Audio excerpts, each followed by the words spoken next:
Good morning, all of you. We are doing the chapter number 13, compound interest. Here we will see the exercise 12C, I think. 12C, yes. We have done till the question number 4, I think.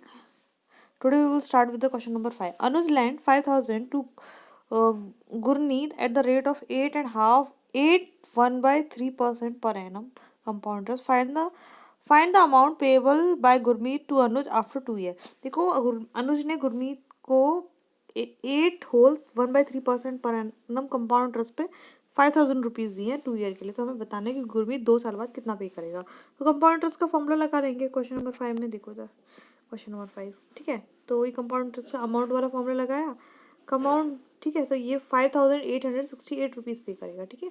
Question number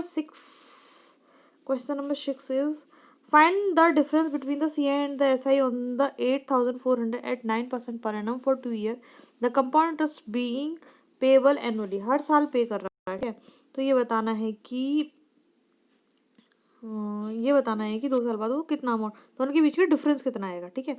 तो देखो एक बार क्या करेंगे, हम 2 साल के लिए इसका SI निकाल लेंगे और 2 साल के लिए हम इसका CI निकालेंगे। CI निकालने के लिए पहले हमें क्या निकालना होता है, अमाउंट निकालना होता है।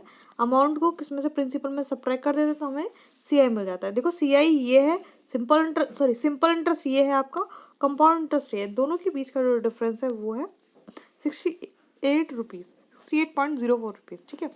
इसीलिए बोलते हैं CI हमेशा ज़्यादा आता है सिंपल इंटरेस्ट है। और 1 साल तक के लिए अगर हम CI देखें और SI देखें तो दोनों बराबर आते हैं, ठीक है, दोनों ही इक्वल होते हैं।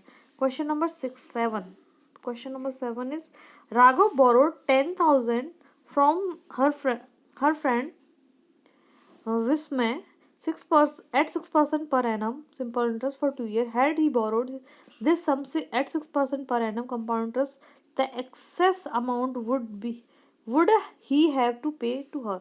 मतलब राघव ने क्या किया, मान लो 10,000 रुपये लिए सिंपल इंटरेस्ट पे 6% पर एनएम की रेट्स पे 2 साल के लिए, ठीक है। अगर मान लो उसे CI पे लिया होता तो उसे कितना ज़्यादा अमाउंट पे करना पड़ता, कितना एक्स्ट्रा अमाउंट पे करना पड़ता, ये बताना है। तो पहले हम क्या करेंगे, उसी अमाउंट के लिए, प्रिंसिपल के लिए हम SI निकालेंगे 2 साल के लिए, उसी के लिए हम अमाउंट निकाल लेंगे, अमाउंट से CI निकाल लेंगे, ठीक है। तो CI मिल जाएगा, CI और SI के बीच का डिफरेंस बता देंगे कि उसे कितना अमाउंट एक्स्ट्रा पे करना पड़ेगा अगर वो CI से लेगा पैसे, ठीक है, CI कंपाउंड इंटरेस्ट पे लेगा, ठीक है। क्वेश्चन नंबर 8 है find the compound interest on 31,250 at 8% per annum for 2 whole 3/4 year, ठीक है। तो प्रिंसिपल दिया है, रेट दिया है, टाइम दिया है, हमें यहाँ पे निकालना है, ठीक है, सॉल्व करना है इसको। तो यहाँ पे देखो एक्चुअल में प्रॉब्लम क्या आ रही है, टाइम जो है 2 होल 3/4 दे रखा है, यानी 3/4 और दे रखा है। 3/4 के लिए हम क्या करते हैं, जो भी फ्रैक्शन वाला पार्ट है उसका मल्टीप्लाई एक और ब्रैकेट लगा के हम रेट में कर देते हैं, उसकी जो रेट ऑफ इंटरेस्ट है उसमें मल्टीप्लाई कर देते हैं, ठीक है।